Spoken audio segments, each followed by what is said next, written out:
La fantasmagórica oposición faltista del Congreso. El pasado jueves 12 de marzo, al terminar las sesiones de ambas cámaras del Congreso, nadie dijo algo sobre la impertinencia de celebrar las que habrían de llevarse a cabo el día 18. Pero un día antes, el 17, luego del puente, se anunció que las y los legisladores del PAN, el PRI y por añadidura del PRD habían decidido por sí y ante sí dejar de presentarse a desempeñar sus funciones representativas, así de rápido y simple, tratando de llamar la atención para alterar el orden público y tratar de poner a la población en pánico. Sin embargo, un legislador o legisladora carece de capacidad legal para dejar de concurrir a las sesiones de su respectiva cámara. La pena por falta es el no pago de la dieta correspondiente, y a las 10 faltas se llama al suplente, es decir, hay sanciones. Como la falta se castiga, ahora tenemos a 3 grupos parlamentarios sancionados por ausentes. Las oposiciones parlamentarias fingen desconocimiento de la Constitución. Ninguna Cámara del Congreso puede suspender sesiones por más de 3 días sin permiso de la colegisladora. Este precepto encierra varias cosas: que ninguna Cámara puede entrar en suspensión de sesiones, que excepcionalmente, cuando se requiera, debe haber una autorización previa de la otra, porque el Congreso es un solo órgano, un poder del Estado, que tales decisiones las toman las cámaras, no sus integrantes por separado ni sus órganos de gobierno, para lo cual se requiere sesionar en pleno. El Congreso puede además dar por terminado el periodo ordinario de sesiones en el momento que lo decidan las 2 cámaras, pero el acuerdo se tiene que tomar en las respectivas plenarias. Los legisladores no pueden dar un cortinazo como si el Congreso fuera una tlapalería. Como poder elegido requiere fundar y motivar la decisión de suspender sesiones.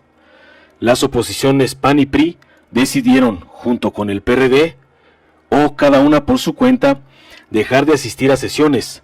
Tienen falta, pero nada más. Han conseguido mostrar que están reducidas por voluntad propia a ser fantasmagóricas. El incidente de la ausencia, fundada en la inminente nueva fase de la enfermedad a la que entrará el país dentro de poco, denotó una falta de respeto hacia el Congreso, pero además carecía de base científica. Las autoridades no habían recomendado la cancelación de reuniones de menos de 1000 personas. Las fábricas siguen abiertas, aunque congregan centenares, sin que las minorías parlamentarias hubieran manifestado alguna preocupación por la salud de los obreros. Son unos hipócritas y farsantes. El COVID-19 debería poner a todos de un mismo lado, pero hay oposiciones tan elementales que tratan de usarlo para dejarse sentir como opositores, para ver qué tantos se les unen, y peor aún, tratar de que la emergencia mundial sea presentada como una responsabilidad del gobierno de la Cuarta Transformación. Esto ya está en el campo de la demencia. El PAN se ha convertido por decisión propia en una oposición prescindible. En las sesiones del 18 y 19 de marzo se demostró por desgracia esta aseveración. Ese partido no está haciendo falta. Es como un fantasma que ni siquiera aúlla. Puede estar o no estar, pero siempre lo hace en desacato del mandato de sus electores. El jueves 19 de marzo se aprobó en la Cámara de Diputados una acusación contra una exsecretaria de Estado y por esa vía contra el anterior gobierno federal por responsabilidad política, es decir, debido a su forma y métodos de gobernar, la desviación de recursos públicos y la violación de la Constitución y varias leyes. Fue la estafa maestra. Tal acusación ha sido enviada al Senado para sentencia. Este hecho histórico se produjo con la ausencia voluntaria del PAN. La del PRI se entiende porque era el partido gobernante, la del Verde porque estuvo en aquel gobierno y la del PRD porque ya se sabe. Con lo que se demuestra que el panismo no está interesado en remontar el viejo sistema político en el que se suprimió al Congreso como órgano de control político y autoridad jurisdiccional en la materia. Si no dio esa lucha durante sus 12 años en el gobierno, podría decirse que ahora tampoco tiene motivaciones. Hace casi un siglo que nadie era acusado por la Cámara ante el Senado. Los altos funcionarios aparecían como impolutos, pues México era un país en el que ningún gobernante había sido juzgado en sede legislativa. Pero no eran buenos los miembros del gobierno, sino que el Congreso estaba sometido a ellos. La fecha de la sesión de la Cámara de Diputados como órgano de acusación se conocía desde 2 semanas antes, porque es una disposición de ley. Así que decir que se ha aprovechado la enfermedad para recuperar una función constitucional es una mala broma. Eso lo sabe Acción Nacional, pero no concurrió a la cita sin que el tema le importara en lo mínimo.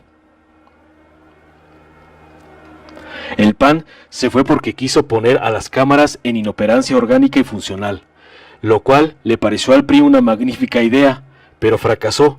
El Congreso ya no está sometido a políticos de contentillo. No fue suficiente la alianza de los panistas con el PRI, llevando al PRD de último vagón. El legislativo funcionó en sus 2 cámaras. La de diputados tomó entonces, razonablemente, la decisión de suspender sus sesiones plenarias la siguiente semana a la espera de que pase el punto alto de la curva de la emergencia nacional. Le pidió permiso al Senado, este lo concedió y a su vez solicitó autorización de los diputados para interrumpir sesiones en el momento oportuno, mientras el Congreso seguirá abierto y trabajando de otras formas. Por fortuna, al menos por ahora, nadie pudo dar un cortinazo a la representación nacional. Ya no son tiempos allá los fantasmas, que se asusten de sus propios espectros. Informó Mr. Politicón, nos vemos en el siguiente video. Si te gustó, dale like, compártelo, suscríbete y activa la campanita para recibir las notificaciones de nuestro canal.